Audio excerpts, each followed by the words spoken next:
Dando continuidade ao seminário 7 anos da nova LINDB, Balanços e Desafios para o Estado Brasileiro, teremos neste momento a mesa cujo tema é Responsabilização do Gestor Público, Evolução no Conceito de Erro Grosseiro.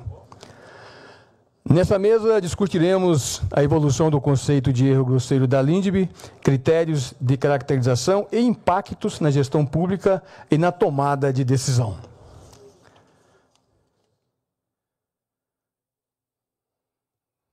Como debatedores, convido o professor titular de Direito Administrativo da UERJ, doutor e mestre em Direito Público pela UERJ, mestre em Direito pela Yale University, professor da pós-graduação da FGV Rio de Janeiro, procurador do Estado do Rio de Janeiro e membro da Academia Brasileira de Letras Jurídicas, professor Gustavo Benenboim.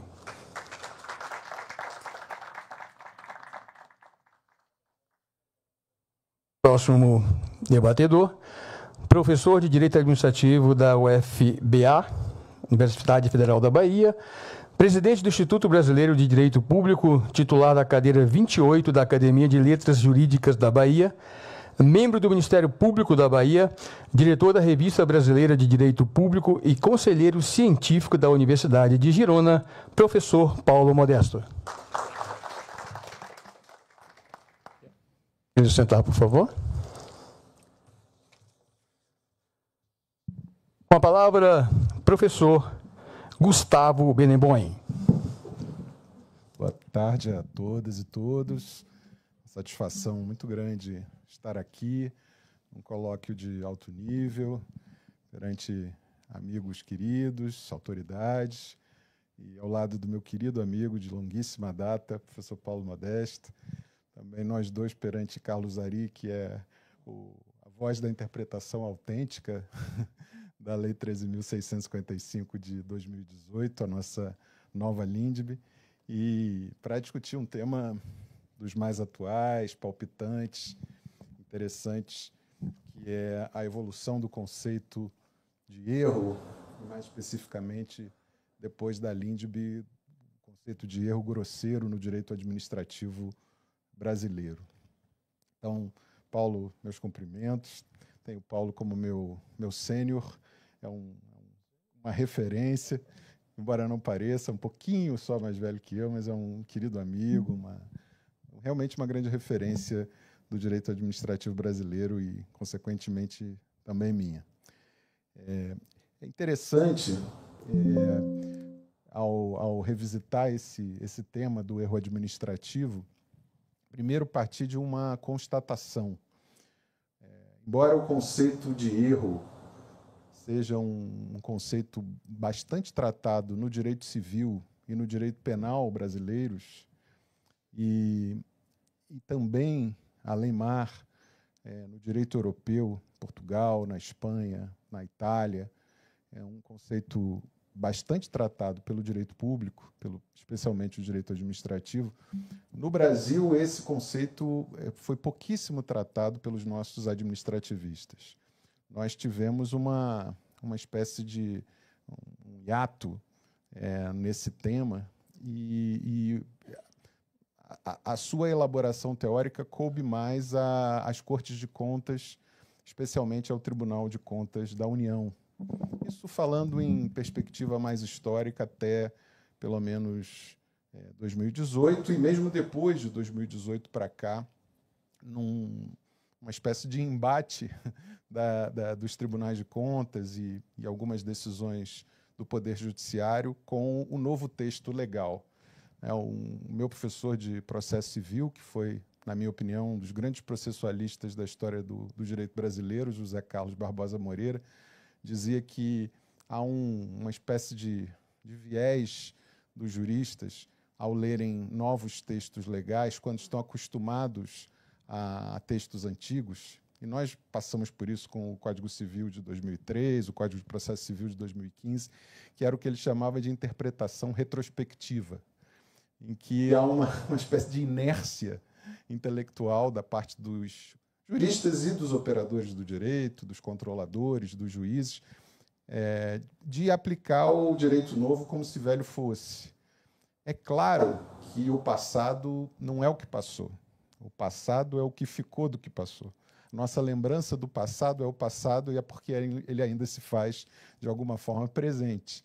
E isso se aplica também às normas jurídicas. Isso para dizer que o conceito de erro fez esse percurso histórico. Ele passou por esse processo de elaboração mais jurisprudencial no âmbito dos tribunais de contas e do Poder Judiciário brasileiro, e acho que só depois que a LINDB, no seu artigo 28, passou a trazer uma regra mais clara sobre a responsabilização pessoal dos agentes públicos, definindo-a como apenas incidente nas hipóteses de dolo e erro grosseiro, é que passou a haver um despertar sobre o que seria o erro grosseiro como uma das duas hipóteses para essa responsabilização, tanto administrativa, disciplinar, como civil dos agentes públicos.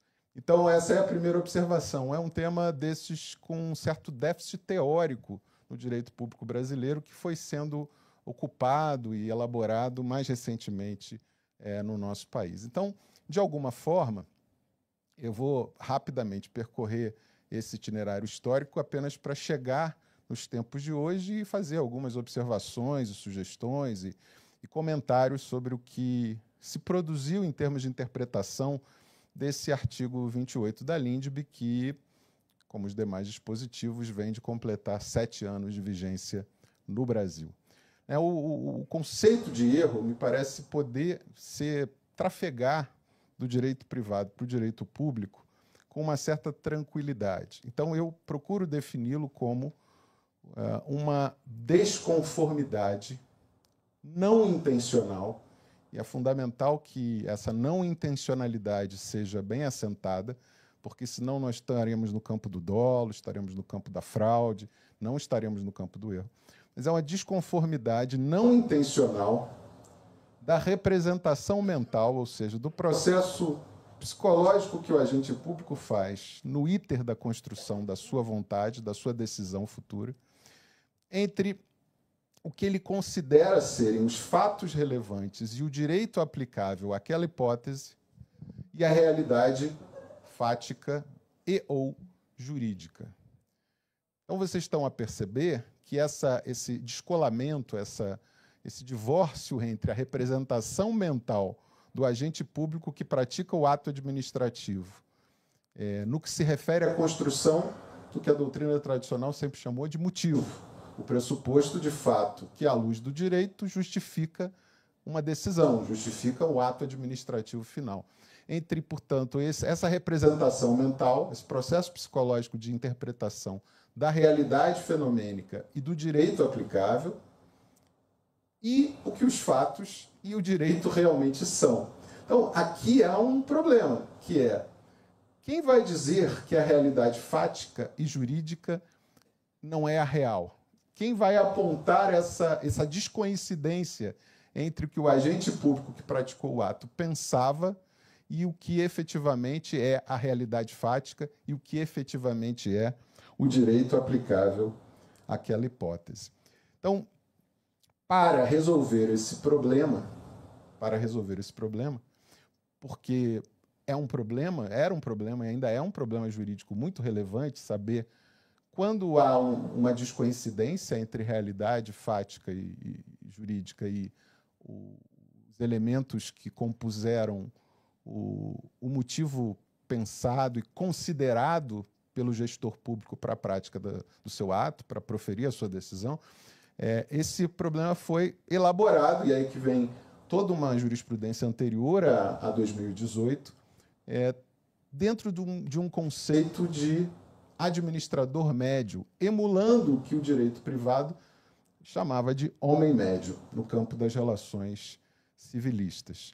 E isso foi algo que foi sendo construído aos poucos para que não houvesse o problema principal que eu identifico aqui, que eu chamei de problema. Lá, professora Juliana Palma, obrigado pela presença. Sempre um prazer reencontrá-la. Então, o ponto é, se toda vez que o controlador entender que há uma ilegalidade, seja porque o motivo de fato não aconteceu na realidade, ou que a norma aplicável ou foi mal aplicada ou foi aplicada com uma interpretação equivocada, sempre que houvesse essa conclusão, haveria erro do administrador público e ele poderia ser punido por isso.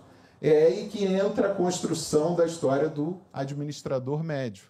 Preciso ter um certo padrão para aferir, para aquilatar, avaliar, enfim, se aquele administrador tomou todos os deveres de cuidado, se ele levou os fatos a sério, se ele considerou as opiniões técnicas presentes nos autos, se ele levou em consideração o estado da arte do direito aplicável, a jurisprudência mais recente, se havia alguma decisão vinculante sobre a interpretação da lei, se aquela lei estava ou não revogada, se a lei foi declarada inconstitucional, enfim, uma série de elementos passaram a ser utilizados para definir se o administrador agiu de acordo com um prudente gestor público, daí a construção da figura do administrador médio, ou se ele faltou a esses deveres de cuidado. Se tivesse agido em conformidade com isso, não teria havido erro, embora o ato administrativo pudesse ser invalidado por razões autônomas, por razões próprias. Mas, se ele não tivesse agido, teria havido erro, e aí o ato continua podendo ser invalidado por razões próprias, por um vício de motivo, por exemplo, já que estamos falando de erro, e o administrador poderia ser responsabilizado tanto na esfera disciplinar como na esfera civil. Qual foi o problema verificado a partir da observação da realidade e que levou os juristas que elaboraram a lei, que levou o senador Antônio Anastasia, que acolheu a ideia, que levou o presidente Temer também a sancioná-la?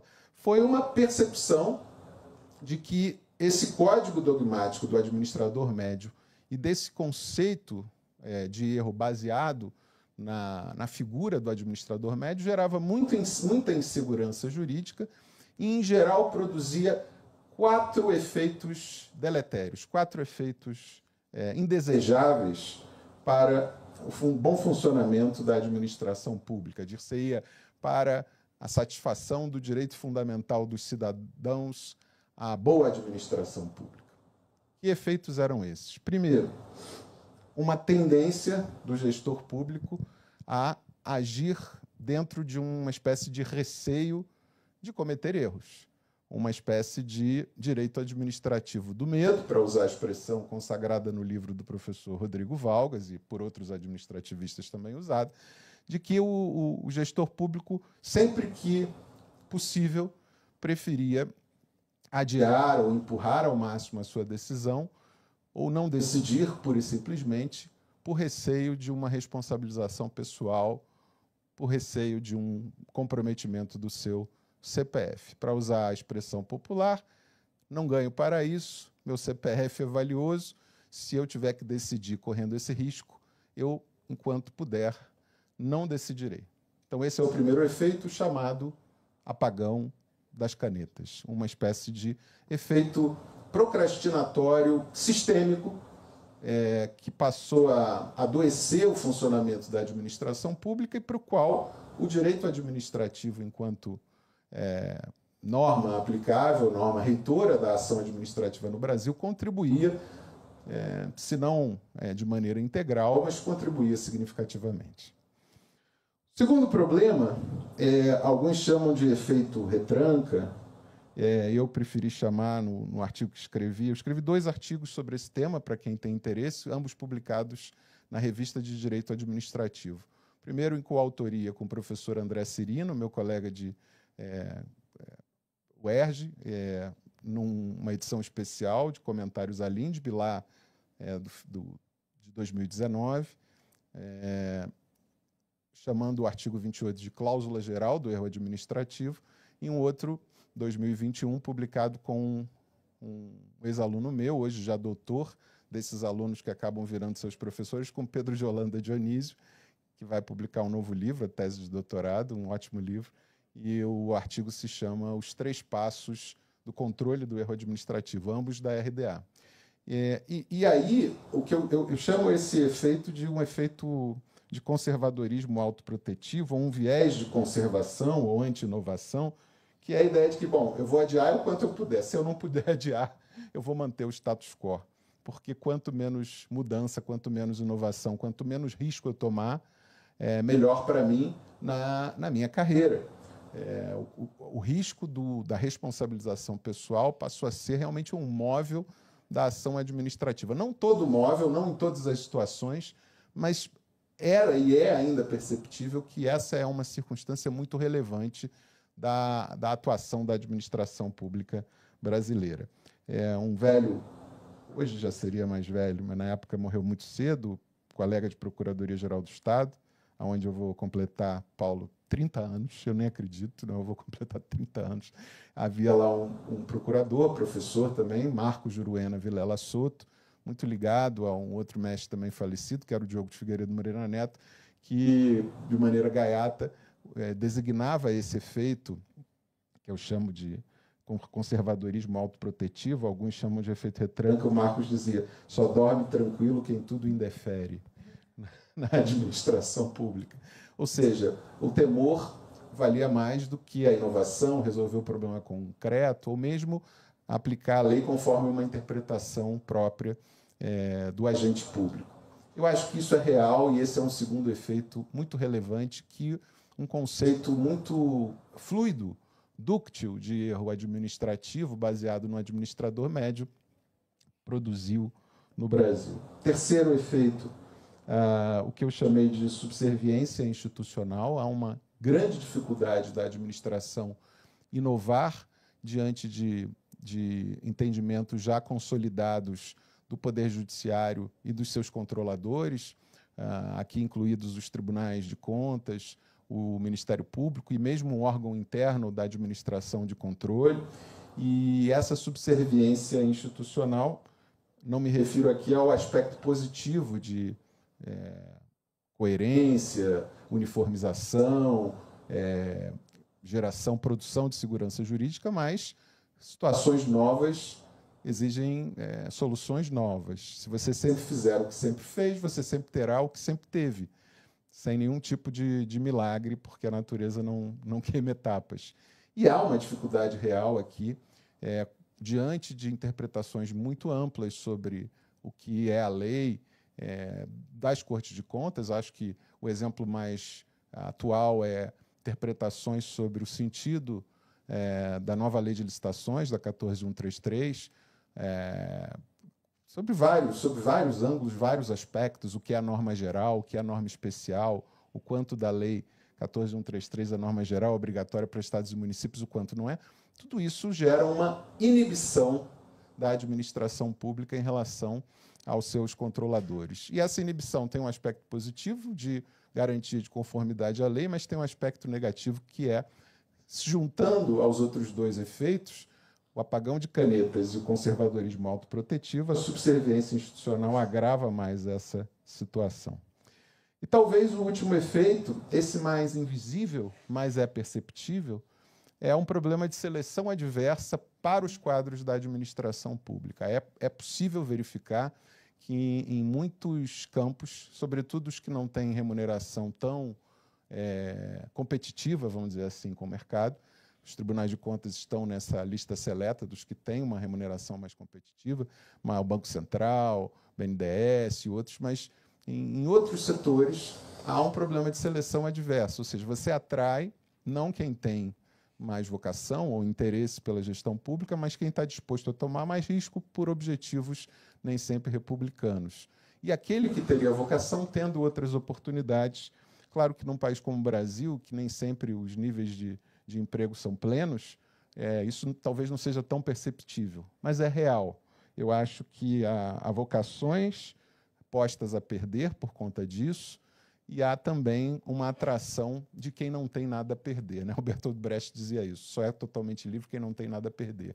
E eu morro de medo de quem não tem nada a perder. Então, esses 4 efeitos geraram um problema que a LINDB tentou endereçar de algumas maneiras, e uma delas foi intervindo nessa questão do erro, passando a dizer expressamente que a responsabilidade pessoal a meu ver, claramente se referindo a tanto a responsabilidade administrativa disciplinar como a responsabilidade civil, só ocorreria por opiniões técnicas ou decisões nos casos de dolo ou erro grosseiro. Houve uma grande reação à sanção do presidente Temer na época a esse dispositivo.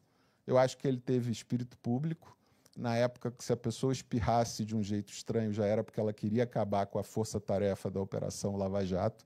E a sanção dessa lei, o professor Carlos Aik, que está aqui, que nem repórter testemunha ocular da história, participou de reuniões e acompanhou todo esse processo, e nós fizemos o mínimo, né? Ele e Floriano capitanearam isso, eu participei de um parecer nesse momento aí decisivo. Não sei o quanto colaboramos, mas o fato é que veio a sanção, alguns vetos pontuais, e logo depois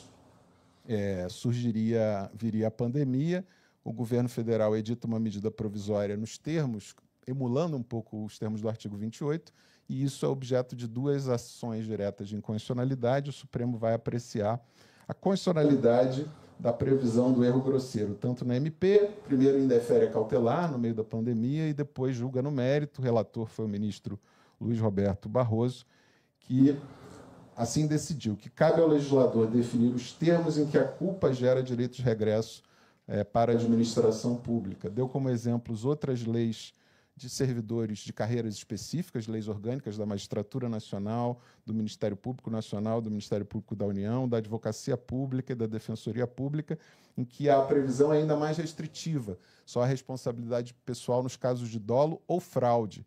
Então, nem pega essa questão do erro, que é uma desconformidade, como eu disse, não intencional entre os fatos representados mentalmente pelo gestor público, o direito que ele entende aplicável, a forma que ele interpreta o direito e o que se considera a realidade fática e jurídica. Então, o problema passou a ser resolvida a questão da constitucionalidade, né?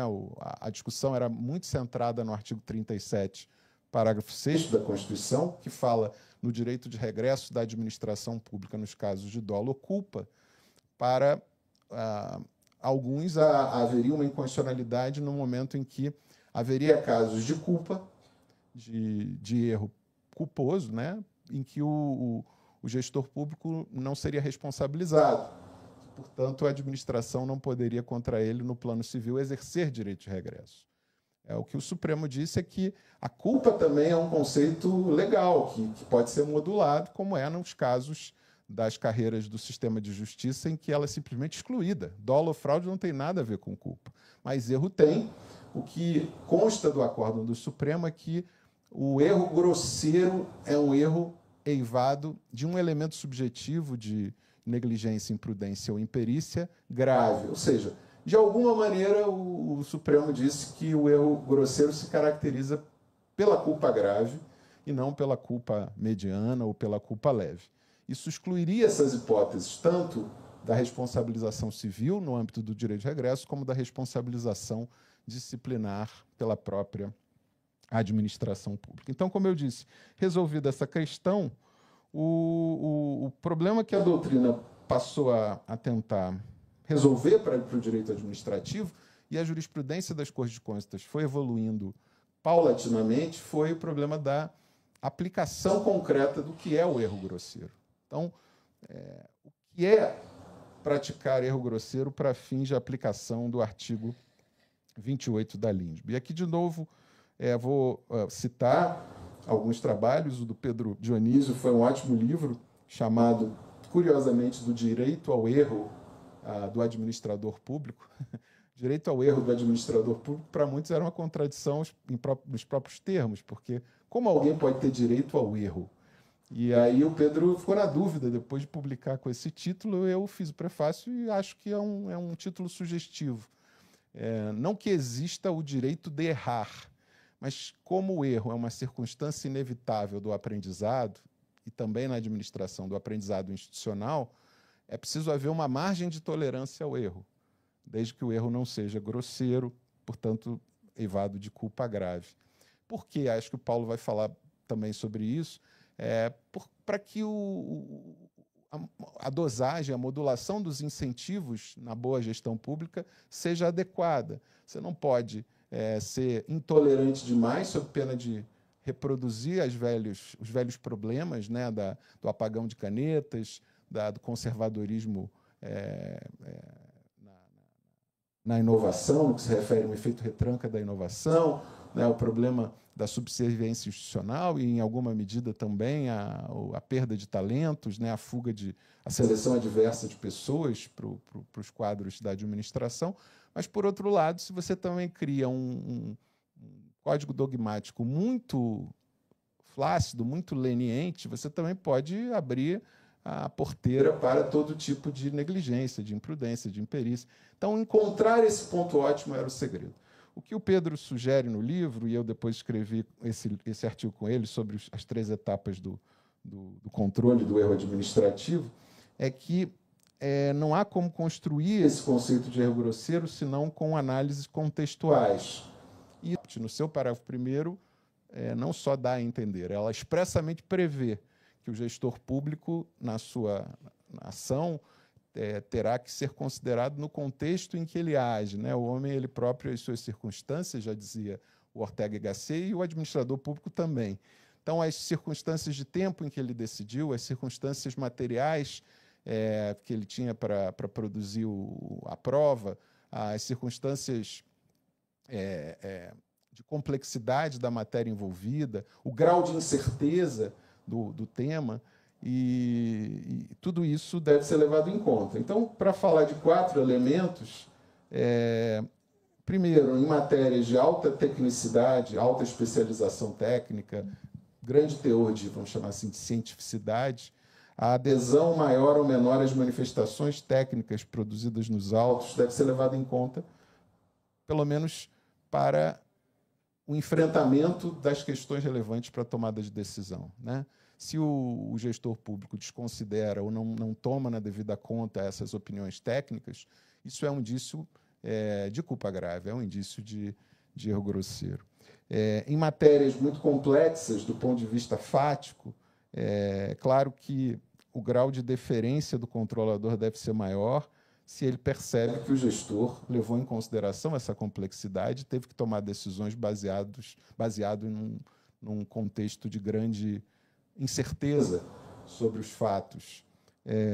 O tempo da decisão também interfere. Se ele teve que decidir de maneira no calor da hora, como a gente diz, nas circunstâncias de um grande cataclisma, de uma inundação, ou um incêndio generalizado, ou uma pandemia, só para dar um exemplo acadêmico, que nunca vai acontecer, uma pandemia global que nos leve a todos ficarem em casa, etc., e coisas assim. Claro que esse tempo da decisão deve ser sopesado para a caracterização ou não do erro grosseiro e o nível de incerteza fático-jurídico da matéria, como eu já mencionei. Do ponto de vista do erro de direito, então, esses seriam erros de fato que poderiam caracterizar ou não a grosseria do erro de fato.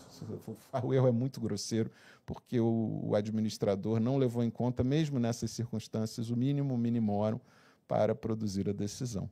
O erro de direito tem a ver com a interpretação ou aplicação do que seria a norma aplicável, ou das normas aplicáveis ao caso concreto.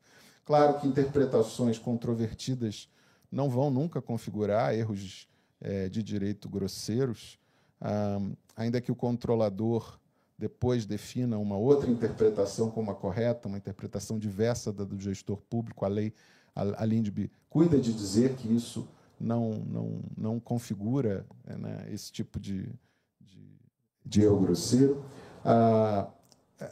Há exemplos quase que acadêmicos: invocar uma lei já revogada, ignorar uma decisão vinculante sem ao menos tomar o cuidado de fazer um distinguishing adequado. Isso sim poderia ser considerado um erro de direito grosseiro. Nessas situações, o que me parece é que é muito importante, e esse foi, Paulo, o principal objetivo. Você disse que gostou desse artigo e fez lá aquela inteligência artificial da conversa dos 2 bonequinhos, que eu acho muito importante dividir a análise da juridicidade ou injuridicidade do ato administrativo em si, as suas consequências jurídicas, se ele vai ser invalidado, se ele vai ser convalidado, se ele vai ser invalidado com um efeito meramente prospectivo ou para mais para frente, ou se ele vai ser, enfim, substituído por um outro ato, num acordo, numa solução consensual. Então, esse campo é o campo dos efeitos do ato administrativo de acordo com finalidades próprias, que são o cumprimento da lei, do ordenamento jurídico, respeito a regras de segurança jurídica, proteção da confiança dos administrados, o interesse público geral da sociedade, primário, e os interesses dos personagens envolvidos, a fazenda pública de um lado e os beneficiários do ato do outro. Para isso, há regras específicas e, como eu disse, finalidades próprias. Para a responsabilização pessoal do agente público, aí eu acho que é preciso seguir o figurino do artigo 28 ou de normas ainda mais protetivas, como aquelas que eu mencionei do sistema de justiça. Mas por que as finalidades são diferentes? Porque essas normas visam a produzir incentivos e desincentivos corretos no comportamento dos agentes públicos, né? O que eu quero é que o agente público não haja com dolo, porque aí é combate à corrupção, é o sistema da lei anticorrupção, da improbidade administrativa e da responsabilização administrativa, nos casos de dolo, e nos casos de erro grosseiro, pegar as hipóteses em que simplesmente o agente público se ouve com uma imperícia, uma imprudência, uma negligência desmedida e que, naquelas circunstâncias, era possível agir de modo diverso. Se eu penalizo esse sujeito, aí sim eu estou criando para os demais um incentivo correto. Se eu penalizo o sujeito sempre que ele erra, o que eu vou ensinar? O cérebro aprende o que a gente ensina ao cérebro. O que eu vou ensinar para os agentes públicos como um todo é que ele nunca deve inovar, porque sempre o processo de inovação é um processo que tem como seu subproduto inerente a possibilidade do erro. Portanto, eu concluo essa minha fala com essa frase bastante óbvia, mas que eu acho que a gente levou bastante tempo, até 2018 pelo menos, para entender.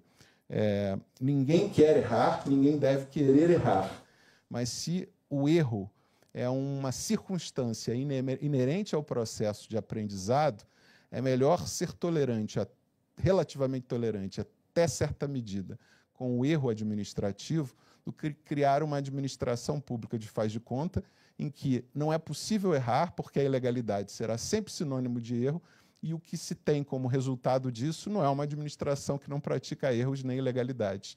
É um administrador público que nunca vai se expor a nenhuma solução inovadora, a nenhuma construção para os problemas complexos do mundo de hoje, porque ele será sempre premido pelo medo e não pelo desejo de acertar. Muito obrigado, gente.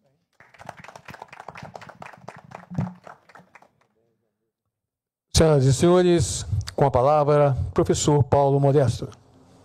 Bom, em primeiro lugar, agradecer a presença de todos aqui e também na internet, em particular aqui meu querido amigo Nelson, que é um dos promotores também desse evento, vice-presidente da Abracom, conselheiro Nelson Pellegrino.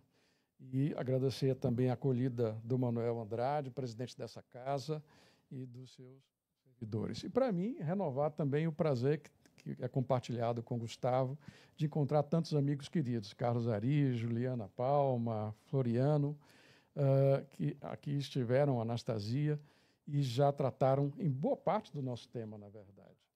E agora, agravando ainda mais a minha situação, Gustavo antecipou. De modo que eu vou fazer uma fuga parcial da minha fala, aproveitando 9 minutos adicionais que Gustavo me deu, usando o princípio da isonomia, e vou ampliar um pouco uma visão de por que nós somos intolerantes ao erro. Talvez isso nos ajude a entender a própria racionalidade da lei, em que medida ela merece não só uma acolhida, mas também uma metodologia específica de aplicação. A visão mais ampla é que nós somos, no Brasil, muito intolerantes ao erro, porque nós temos uma concepção sobre o exercício do poder discricionário irrealista. A nossa concepção do exercício do poder discricionário pede que o administrador avalie a circunstância e decida sempre a melhor decisão. decida sempre a perfeita decisão, a mais adequada decisão. Tenha sobre a realidade quase que um controle pleno de informação, de reação dos atores às suas próprias decisões e adote a decisão como uma espécie de iluminação perfeita do contexto. Isso não é real. Nós estamos verificando, até porque o país vive uma deflagração de irracionalidade, que a racionalidade humana não é perfeita. A racionalidade humana não é completa. A racionalidade humana é um processo que demanda também não apenas um acesso ao ambiente, mas a identificação da reação dos demais atores do ambiente às suas próprias decisões. Ou seja, o processo decisório do administrador público se dá muitas vezes com informação incompleta, dependendo da reação de terceiros, com uma urgência que não permite toda a investigação sobre os fatos, e ele precisa decidir. Ou seja, um contexto decisório amplamente favorável ao erro. Se nós tivermos uma visão que o processo decisório do gestor obrigatoriamente é perfeito, nós seremos intolerantes ao erro. Se nossa visão for de que o contexto decisório do gestor é um contexto humano e real, complexo, investigado pelas ciências do comportamento, pela economia comportamental, por toda uma enorme cadeia de disciplinas que identifica que o ser humano é muito frágil, manipulável, sujeito a efeitos de pânico, sujeito a efeitos de mimetização, de acompanhamento de correntes, de orientações vagas, mesmo que sem nenhum fundamento. Se nós percebermos que o mundo real é assim, nós teremos uma tolerância muito maior com o erro do gestor, que não é um sobre-humano, não é um ser fora do planeta. Ora, se o ser humano gestor padece de todas essas dificuldades para decidir, não é possível que depois de decidir, num contexto de incerteza, de penumbra, de indefinição, ele seja, pelos órgãos de controle, encarado como um Hércules que tinha pleno conhecimento de tudo. Tinha todas as condições de decidir. Então, o primeiro pressuposto para aceitar a ideia de erro, como erro grosseiro, como um atenuante de responsabilidade objetiva, é perceber que nós estamos lidando com agentes obrigados a decidir com rapidez, com informação incompleta e em contextos, muitas vezes, de fragilidade institucional. Primeira coisa. A segunda coisa é que nós entendamos que, quando a Constituição estabeleceu a responsabilidade dos agentes públicos, no artigo 37, parágrafo 6º, fez uma diferenciação. Tratou da responsabilidade do Estado como uma responsabilidade objetiva, que decorre diretamente de uma causalidade. A causalidade do dano imputável ao Estado, sem concausas e sem atenuantes outros que possam atenuá-la. Mas, enfim, em princípio, uma responsabilidade objetiva. E a própria Constituição estabeleceu que os servidores do Estado, entretanto, só responderiam por danos, irregularidades, problemas decorrentes do exercício da função pública, se estivessem procedendo com dolo ou culpa, sem qualificar especificamente. Ora, a lei, em vários momentos, o Gustavo já disse isso, eu também disse isso em 2020, num artigo que escrevi sobre o erro grosseiro em situações de incerteza, que era exatamente a situação de pandemia que nós vivíamos, em que era preciso decidir tudo com muita urgência.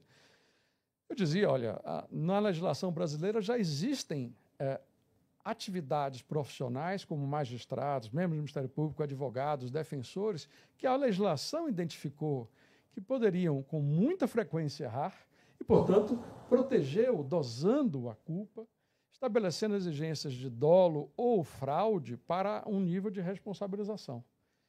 Não há porquê que os outros servidores todos, ainda mais num contexto que nós nos encontrávamos, não tenham a possibilidade de ter a legislação também dosando o grau de responsabilidade, de culpa a ser exigida desses agentes.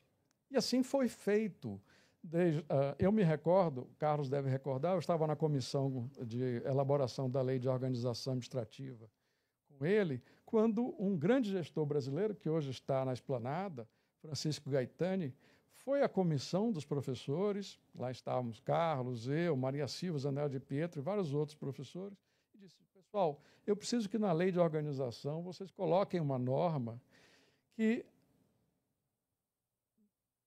incentive os nossos advogados públicos a fazerem pareceres.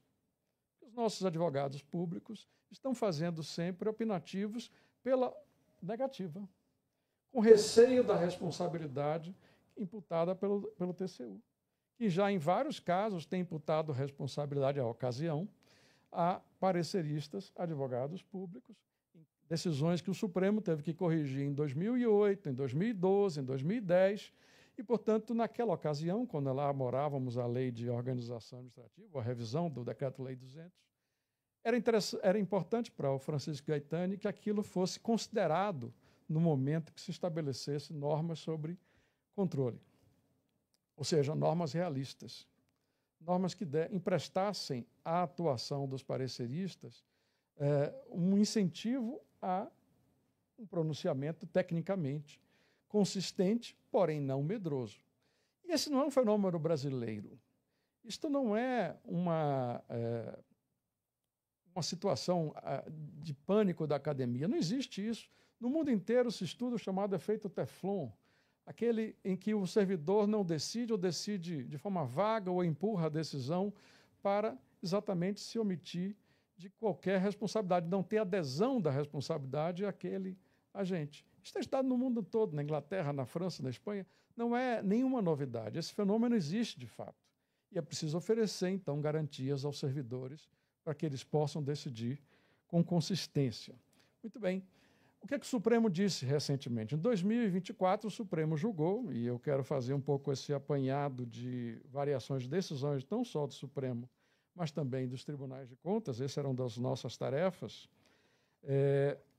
decidiu, com todas as letras, que a constitucionalidade do legislador ordinário fazer a dosimetria da culpa. Portanto, dizer se a culpa vai ser grave, se vai ser leve, se não haverá culpa, se é, como defende Floriano, uma espécie de dolo eventual.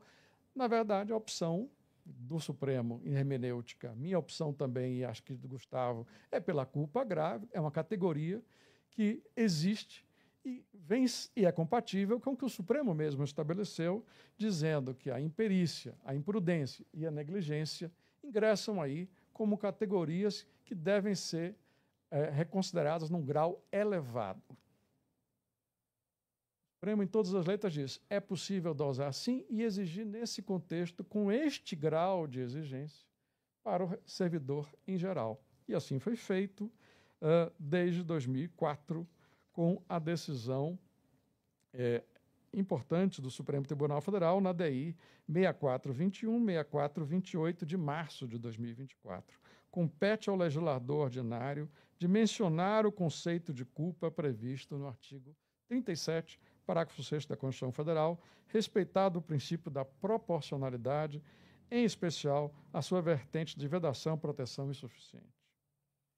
Ora, na medida em que o Supremo reconhece isto e reconhece também que a previsão da lei é legítima, cai por terra qualquer restrição que se possa fazer ao artigo 28 da LINDB, que estabeleceu a exigência de culpa grave, qualificada, para a responsabilização direta do servidor, à semelhança do que acontece no Código de Processo Civil, artigo 144, 181, 187, que ainda são mais exigentes do que a própria LINDB. Muito bem.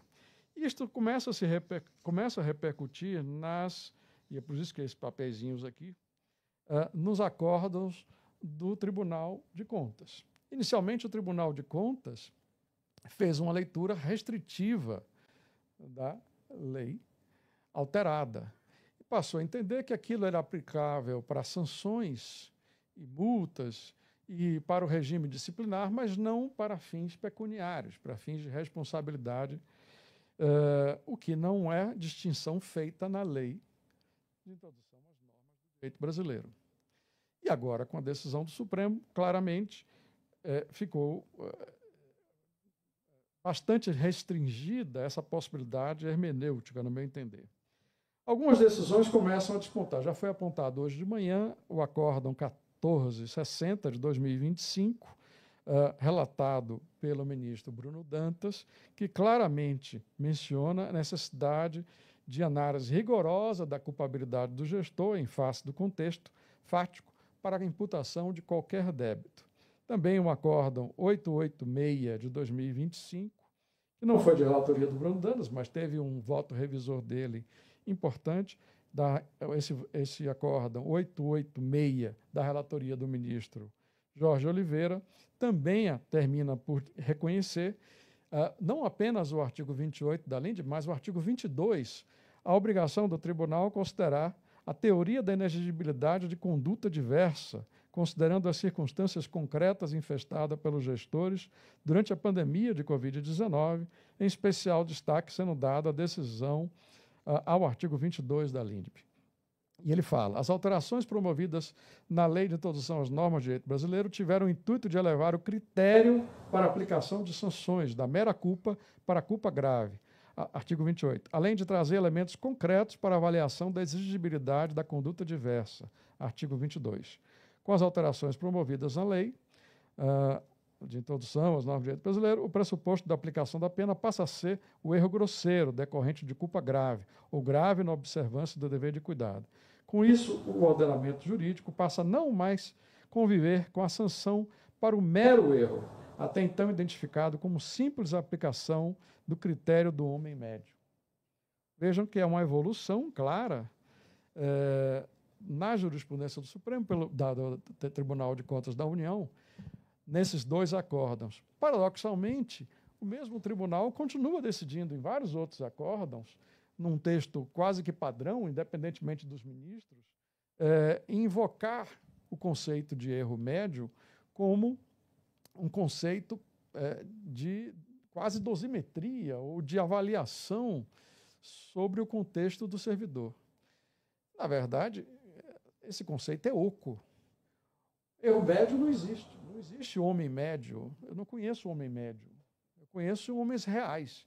E os homens reais são muito diferentes, com enormes diferenças de percepção da realidade, de experiência profissional, de sensibilidade social. Os homens reais não conseguem encontrar uma pauta única. Acaba acontecendo o que o próprio Floriano mencionava, uma espécie de hiato lógico ou looping argumentativo. É responsável quem comete erro violar os deveres de cuidado do erro médio. O erro médio é aqueles que cometem um erro grosseiro. Você fica num círculo em que quem está ausente é o contexto. Quem está ausente são os fatos. Quem está ausente são os indicadores reais do momento em que foi feita a decisão para, de fato, avaliar. O que é preciso que a academia ofereça e também que se construa dentro dos tribunais de contas são, como aqui mesmo foi apontado, e eu acredito que seja uma boa diretriz, critérios identificadores do erro grave, da culpa grave. Existe, Gustavo, não sei se você consegue recordar disto, há um artigo muito antigo, do Cretella Júnior, um título que acho que no RDA, Sintomas Denunciadores do Desvio de Poder. Esse artigo é um artigo curioso, porque o que dizia o velho Cretella naquela ocasião? Ele dizia, olha, o desvio de poder é um vício oculto, é um vício que se esconde, é um vício clandestino. Ele tem uma intenção oculta que ele mascara através de um comportamento do agente dentro de sua competência. Mas é possível investigar se há desvio de poder através de indícios, de indicativos. Se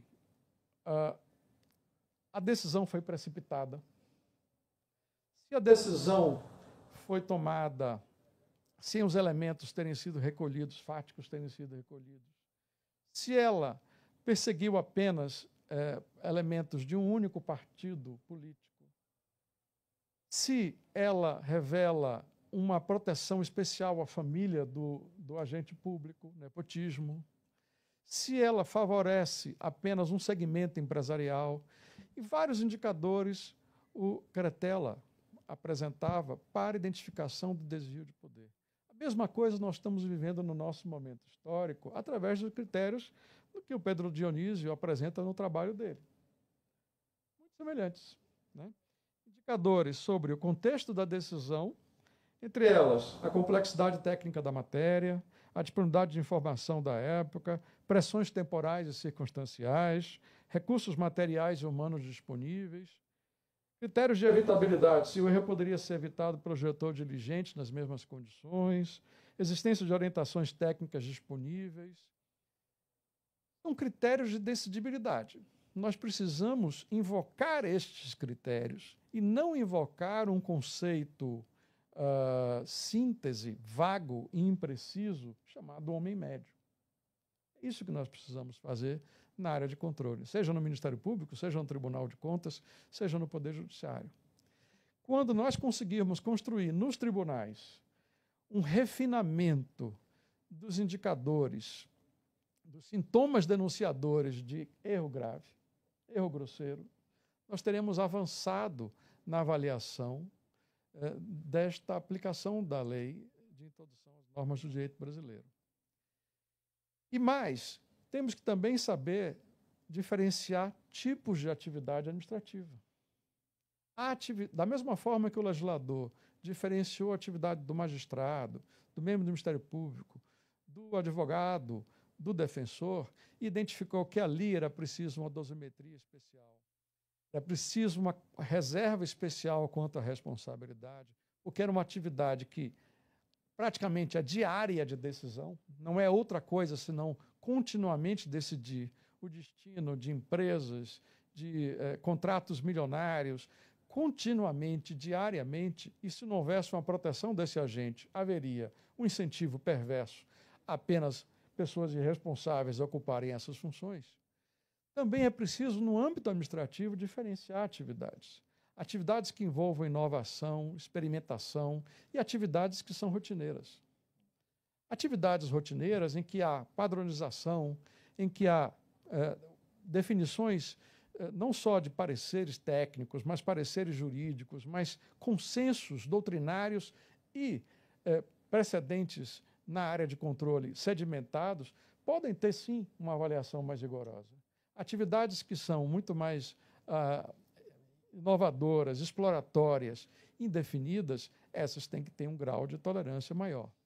Ou seja, fazer uma grande ordenação e classificação adequada das atividades administrativas, por um lado, e, por outro lado, fazer também um refinamento teórico dos indicadores de abuso, de desvio, de erro, e não apenas invocar um conceito vago e oco do administrador médio, são as vias que me parecem mais adequadas para avançar essa jurisprudência que começa a ser inovada pelo Tribunal de Contas da União em boa hora. Recentemente, inclusive, também merece louvor isto, o Tribunal de Contas da União passou também a diferenciar a dosimetria em termos de responsabilidade patrimonial, invocando o artigo 944 do Código Civil para diferenciar a responsabilidade patrimonial das empresas que tiveram amplo proveito econômico do dano e aqueles que não tiveram, ou tiveram nenhum, ou tiveram restrito vantagem econômica. Não tem sentido você pegar um contrato como o da Petrobras, envolvendo dutos e bilhões de reais, e dizer que uma pessoa física vai pagar como responsabilidade solidária bilhões de reais. Ele não terá patrimônio, isso é absolutamente sem sentido. E invocando o artigo 944, o Tribunal de Contas da União, através de um acórdão muito bom, de dezembro de 2024, aliás, do ministro Benjamin Zimbler, entendeu de fazer uma diferenciação entre pessoas jurídicas e físicas e fazer uma dosimetria muito detalhada e muito equânime sobre o proveito econômico que eventuais danos ocorrem, mesmo que já se reconheça aí o erro grosseiro. Eles não deixaram de reconhecer o erro grosseiro nos casos envolvendo a refinaria de Pernambuco, houve o reconhecimento, porém, uma dosimetria que identificou o que efetivamente foi proveito econômico de cada um dos imputados. E assim foi feito, e assim foi decidido. Me parece um bom caminho para terminarmos com fórmulas simples. Administrador médio é uma fórmula simples e errada. Responsabilidade total e solidária de todos iguais é uma fórmula simples e errada. É preciso o esforço dogmático na academia e fora dela para que haja um refinamento desses conceitos. Enfim, são considerações que eu quis trazer, tentando apresentar um pouco da evolução que os próprios tribunais de contas estão construindo nessa matéria, ao lado da construção que a doutrina também tem feito já, vencendo com a compreensão irrealista sobre o administrador público. Na medida que o administrador público foi encarado como ser humano, gente viva, carne e osso, nós teremos uma compreensão muito mais fácil do erro administrativo. Muito obrigado.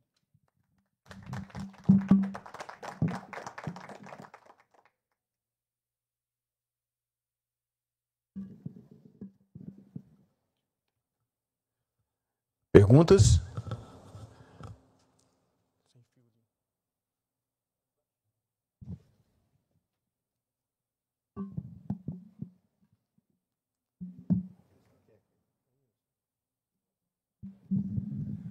Bom, primeiro eu queria cumprimentar o doutor Gustavo pela brilhante palestra, professor Paulo Modesto, nós somos contemporâneos de faculdade. Eu um pouquinho mais velho do que ele.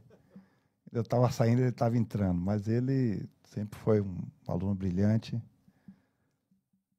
da faculdade, como membro do Ministério Público, como professor, o doutor Gustavo também. Eu acho assim que, quando a gente pensou a ideia desse seminário, não só fazer esses balanços dos 7 anos da LIMT, a gente pensou na ideia também de a gente procurar adentrar nessas lacunas, que ainda são atuais. É uma lei ainda recente, embora ela é fruto de uma construção do passado e de um acúmulo do passado. Mas, sem dúvida, os tribunais ainda estão tateando. As falas aí da manhã e da tarde são muito nesse sentido. Mas eu penso que a gente está encontrando um caminho, e a forma de encontrar um caminho é essa aqui. Por isso é que a gente insistiu muito. Eu acho que talvez a gente não tenha a dimensão da relevância, né, de um encontro como esse. É óbvio que esse assunto está acontecendo nos tribunais, está acontecendo na academia, mas quando a gente reúne, que eu brinquei hoje de manhã, os pais e mães fundadores da lei, né, embora a gente sabe que, do ponto de vista hermenêutico, a norma é fruto da interpretação, da atribuição de sentidos, ela não guarda necessariamente a ideia original, mas ela é fruto de um tempo, de um contexto, de uma linguagem intersubjetiva. Mas é muito importante isso. Esse seminário vai ser replicado no Brasil inteiro, vai estar na internet, vai estar no YouTube, vários estudantes, vários conselheiros vão poder acessar isso. Eu faço isso permanentemente. Assisto palestra do doutor Gustavo, assisto palestra de Paulo Modesto, eu sempre procuro na internet, doutora Juliana, sempre procuro para me informar. E eu acho que foram dadas 2 pistas aqui, ou 3 ou 4 importantes. A primeira ideia é de que a caracterização do erro grosseiro tem muito a ver com a contextualização do que com o agente em si. Tem que entender o contexto. Esse entendimento do contexto é fundamental por 2 motivos. Primeiro, para você ter critérios mais ou menos claros, para poder entender, e também para saber as consequências, né, da imputação. Não só do ponto da responsabilidade, mas como também de como resolver as coisas. Aí eu acho que tem uma parte da fala que me chamou a atenção do doutor Gustavo, quando ele caracteriza essa percepção na caracterização do erro grosseiro, como se fosse assim, uma espécie de sintonia entre o gestor, entre os fatos e o que ele acha que é correto. Eu acho que é um pouquinho mais adiante. Não é uma mera, na minha opinião, é falta de percepção correta de entender o fato e o que é que deveria ser feito em relação a ele. Eu acho que o erro grosseiro ou a acusa grave, eu acho que o gestor ele passa um pouquinho do ponto do que seria, digamos assim, do ponto de vista aristotélico, que seria a justa medida entre a imprudência e a cautela excessiva. Entendeu? Eu acho que é um pouco isso. Quer dizer, é aquele administrador, embora eu acho que todas as críticas são corretas em relação ao administrador médio, porque o administrador médio é como um conceito, como se fosse dignidade da pessoa humana. São conceitos, né? São princípios, são axiomas, que se não tiver um texto para concretizá-lo, se não tiver um contexto para concretizá-lo, fica sendo uma coisa muito em aberto.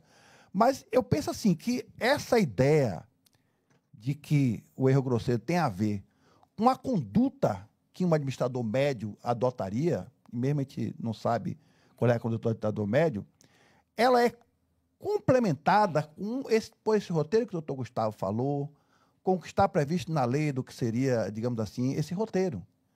Porque eu acho que é um pouco isso, embora essa ideia de homem médio ou de administrador médio ela é insuficiente para caracterizar, mas o pano de fundo é um pouco esse.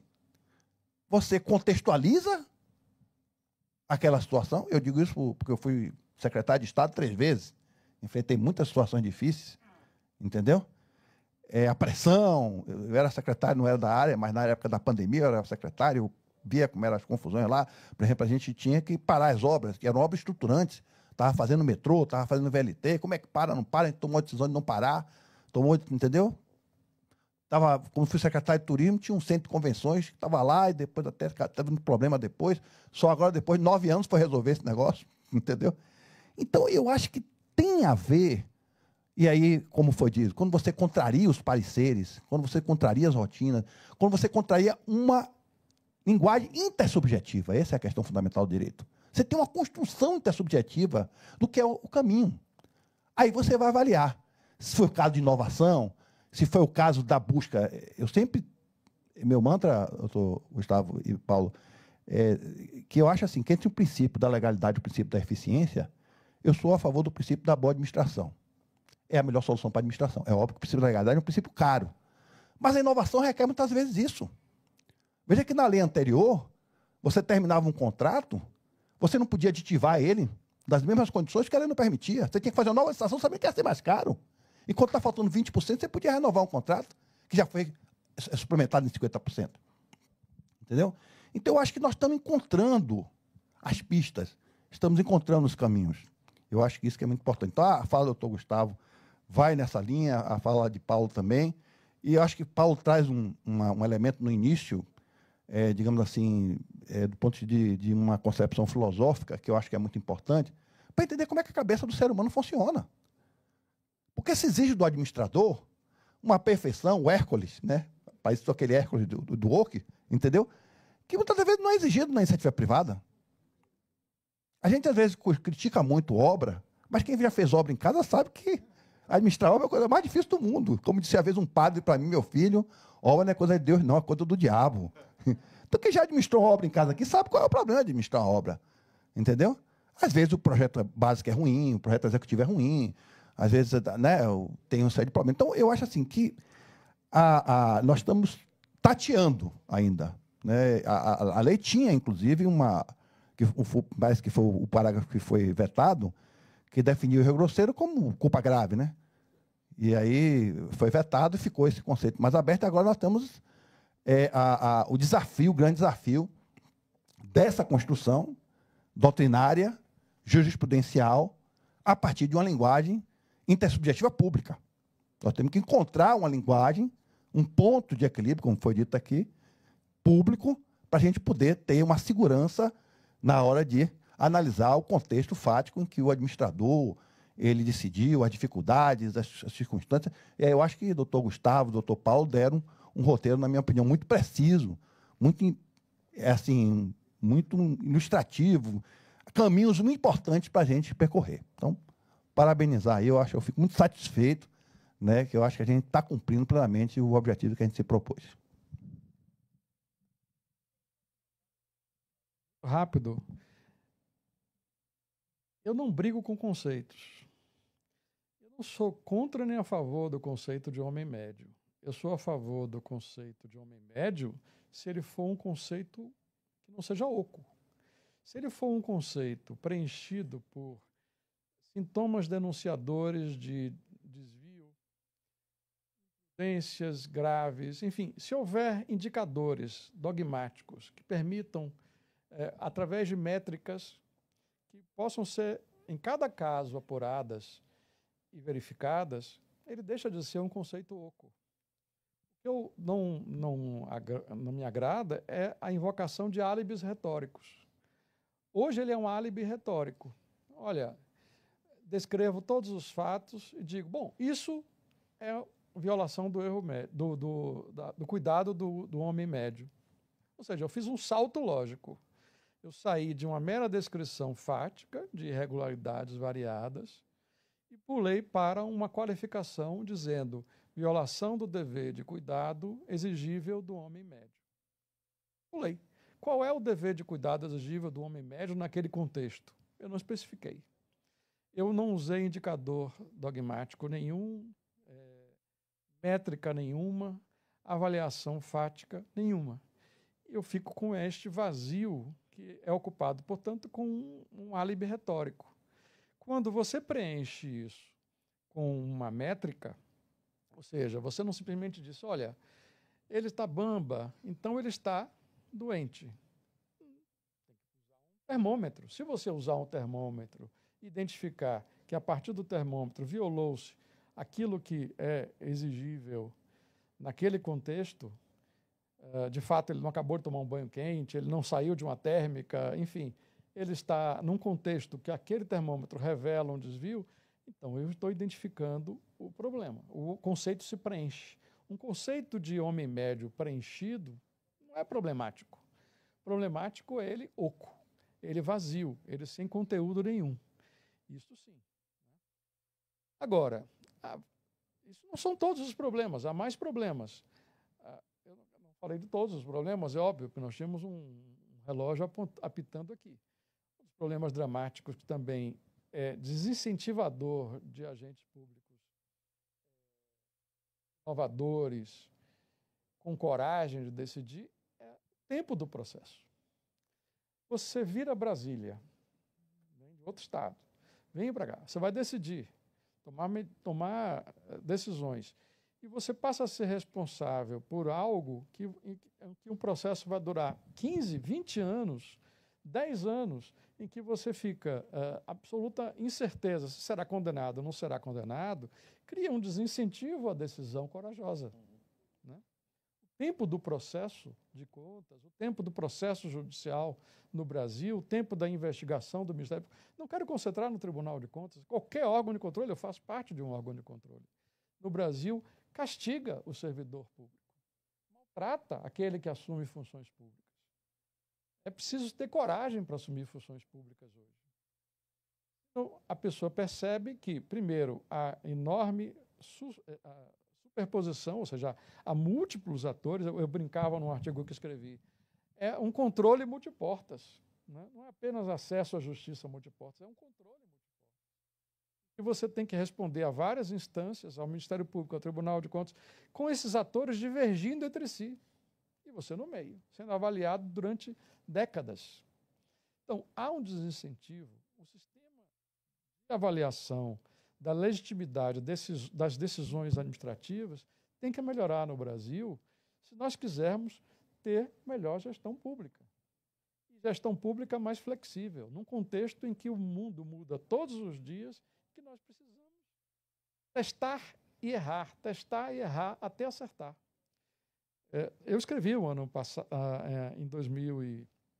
publiquei em 2024, e agora saiu a segunda edição, o Direito Administrativo da Experimentação. A ideia é de que, em alguns momentos, a administração isole espaços, atividades dentro dela mesma, para experimentar fora das regras, experimentar com mudança das regras, experimentar de forma diferente, de tal modo que verifique se funciona ali, ampliar aquilo para todo o restante da administração pública. Qual é a compreensão que os órgãos de controle terão e qual a tolerância ao erro? Tem sido boa até agora. Mas é preciso porque se compreendeu que ali há uma atividade de teste e erro. talvez a atividade administrativa como um todo tenha uma dosagem de teste e erro. Não é só a atividade especificamente voltada à inovação e à experimentação. É isso que eu quis tentar chamar a atenção aqui. A atividade administrativa hoje, com a dinâmica do mundo atual, com atores reagindo à administração e provocando outras decisões, produz um risco maior de erro que os órgãos de controle, e eu me incluo neles, tem que aceitar e tem que compreender. E ter, portanto, usar uma métrica mais elevada para a responsabilização, sob pena de fato, criar desincentivos. Como disse a Anastasia de forma muito engraçada, o TCU à espreita. Não tem sentido isso. Como é que isso é um título de palestra? Isso é assombroso. Isso é assombroso. Não pode ser assim. O agente público não pode considerar que o tempo todo está à espreita. 7 órgãos de controle olhando para o que ele está fazendo. Não fazer nada e realmente ser um servidor teflon. Imagina, é um prazer assim, estar nesse colóquio aqui. Vou falar de 2 pontos. Um tem a ver com o que Paulo falou e outro que o conselheiro Nelson gentilmente mencionou. Eu queria só ilustrar a relevância dessas 2 observações a meu juízo. Sobre Paulo, ele falou muito bem, por sinal, dos estudos multidisciplinares que hoje se debruçam já há algum tempo, mas cada vez mais sobre o funcionamento da administração pública, seus limites materiais e humanos e quase que os incentivos e desincentivos que atuam sobre os agentes públicos. E eu destacaria aqui que nesse campo do erro administrativo, do erro grosseiro hoje em dia, há estudos muito interessantes de psicologia social sobre como a sociedade, em situações de crise, quando as coisas não dão certo, precisa encontrar culpados. A hipótese, a teoria do bode expiatório. Em geral, quando há crises graves, são minorias. Mas quando há crises pontuais na democracia, problemas de saúde pública graves, como foi a pandemia, a sociedade precisa encontrar rapidamente culpados a quem imputar todos os males do mundo. Então, a MP, a medida provisória que reproduzia o artigo 28 da LINDB, foi vítima dessa acusação de que ela tinha sido editada pelo presidente da República, que já não é mais presidente, é o ex-presidente, com o objetivo de proteger seus correligionários, os seus aliados e tal. E naquela circunstância específica, era preciso primeiro ver que os fatos... poderia haver um erro não grosseiro, não apenas sobre a delimitação da gravidade dos fatos, mas como era no desenrolar dos acontecimentos, sobre fatos que estavam acontecendo em que era quase impossível um prognóstico preciso de até onde iria a crise sanitária global. Então, por exemplo, se procurou imputar responsabilidade a algumas autoridades sanitárias e no campo acho que no âmbito das Forças Armadas, pela compra de medicamentos em excesso, né? Ali era toda aquela discussão sobre a eficácia ou não da cloroquina e da ivermectina, e num momento em que havia uma grande controvérsia científica sobre a eficácia daqueles medicamentos, e aí eu também não estou querendo isentar ninguém de responsabilidade, mas me parece que o contexto concreto diria se aquilo foi uma compra por erro grosseiro ou se foi até oportunista, sabendo que o medicamento não seria eficaz, 1 milhão de comprimidos nos hospitais das Forças Armadas, ou até dolo, né? Isso sem dúvida, mas também poderia ser uma janela. Assim, para a compra de vacinas no exterior, o Brasil perdeu a janela primeiro, por exemplo, para comprar da Pfizer. Muita gente imputa assim, uma responsabilidade aos gestores pelos 700 mil mortos, que é uma relação ao tamanho da população brasileira muito elevada, uma mortalidade muito alta comparado com outros países, a perda dessa janela. Então, mas era preciso decidir no calor da hora, comprar ou não aquela vacina, como fez, por exemplo, o governo de Israel naquela época. E eu posso falar isso de cadeira porque o irmão do meu sogro foi para Israel, se vacinou lá, teve Covid, na mesma época que o meu sogro, eles eram gêmeos. Meu sogro não se vacinou e morreu de Covid no Brasil. Não deu tempo. Ele era grupo de risco, o irmão também grupo de risco, mas vacinado, suportou melhor e sobreviveu. Então, esse tipo de análise contextual é fundamental e também fundamental criar o espaço necessário no Estado, na administração pública, para que as pessoas não hajam premidas pelo medo de serem culpadas depois. Não, vira o bode expiatório, né? O bode expiatório a origem do bode expiatório é religiosa. Você, durante o período do... Aí cada religião tem o seu período, né? Você pegava um bode e queimava ele, ou então soltava ele no deserto.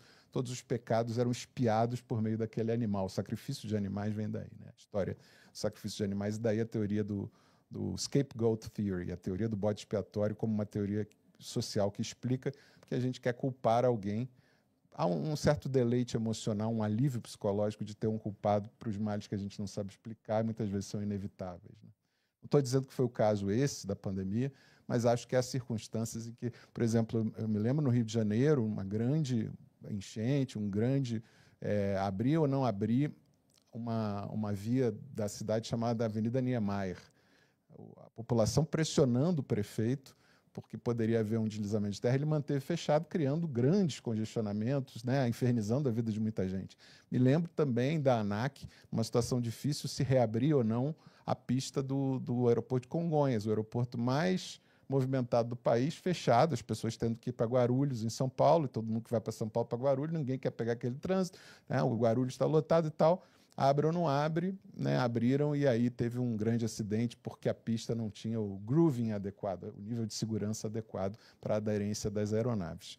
Então, esse é o primeiro ponto. Assim, esses elementos precisam ser contextualizados sempre para não criar efeitos colaterais indesejáveis no funcionamento de um Estado que deve ser sempre meio, sempre instrumento para atender os interesses da sociedade. Nunca um fim em si mesmo, mas também você não pode, com esse risco de superresponsabilização, criar desincentivos a qualquer tomada de decisão em situação de incerteza, em situação de tomar risco decisório. O outro ponto que eu queria destacar, esse foi do Paulo, outro do conselheiro Nelson, achei muito interessante, Nelson. Às vezes, forçar o limite da legalidade, né? Isso é para quem tem coragem, mas é assim que o direito, às vezes, evolui.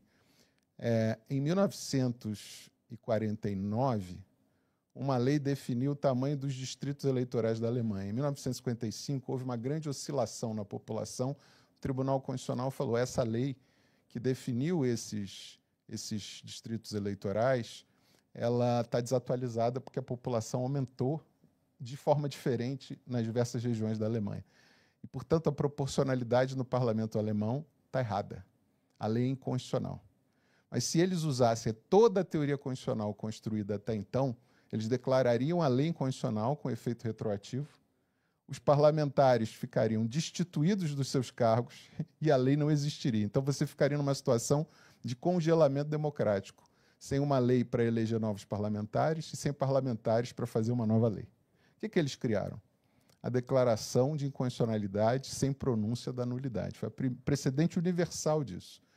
Eles e aí ligado ao apelo ao legislador, tem 2 anos até o final do seu mandato para reelaborar essa lei, redefinindo os distritos eleitorais da Alemanha de acordo com a nova realidade populacional revelada no censo. O IBGE alemão tinha feito um censo e mostrado isso para guardar proporcionalidade na representação política. Inovação, Nelson. Alguém poderia na época, e certamente muita gente deve ter dito, os caras estão loucos. Como é que uma lei inconstitucional vai produzir efeitos válidos? E hoje em dia a gente fala isso com tranquilidade. Você não pode... Nenhuma Constituição é um pacto suicida. Ali haveria um hiato democrático. Você não saberia o que fazer sem parlamentares e sem lei para eleger novos parlamentares. A mesma coisa a história da proteção da confiança legítima no direito administrativo, a história da viúva de Berlim. Todo mundo deveria lembrar as situações extremas assim. A senhora era viúva de um oficial do exército alemão, morava na Alemanha Oriental, mandou uma consulta à administração pública da então Alemanha, República Federal da Alemanha, Alemanha Ocidental, e eles responderam positivamente: a senhora faz jus à pensão. Só que a Alemanha Oriental era um regime fechado, ela fugiu, era fugitiva do regime comunista. Fugiu, uma senhora, lá, 70 e poucos anos, e aí foi para a Alemanha Ocidental, postulou, recebeu a pensão, começou a receber, 6 meses depois, autotutela administrativa. Desculpa, a senhora não tem nenhum direito a receber essa pensão. Bom, mas agora o que eu faço? Contratou um bom advogado, terminou o caso no Supremo Tribunal Administrativo alemão e a Alemanha criou o princípio da proteção da confiança legítima, dizendo isso, olha, eu poderia dar uma indenização a ela. Pelo resto da vida, calcular a vida média do alemão, ela está com 70 e pouco, vai viver, sei lá, até 80, mas o mais correto aqui, como ela confiou legitimamente no Estado alemão, eu deferir a pensão até o momento do último dia de vida dela, porque não há como resolver esse problema, não posso mandá-la de volta, porque ela vai terminar no pelotão de fuzilamento na Alemanha Oriental, e quem causou isso foi a administração pública da Alemanha Ocidental. Então, forçar, às vezes, esses limites dogmáticos do direito é parte também da inovação. Nesses casos, hoje a gente consegue falar, não foi nenhum absurdo que fizeram, a evolução natural do direito, mas depende também da nossa percepção sobre o que a realidade exige do direito, né? Então, construir o que é o erro grosseiro como um código dogmático útil para gerar bons incentivos para o gestor público, entregar melhores resultados para a sociedade, esses são os desafios. Esses parâmetros nada mais são do que contribuições para tentar honrar à altura esses desafios, né? Muito obrigado pelo convite, Nelson.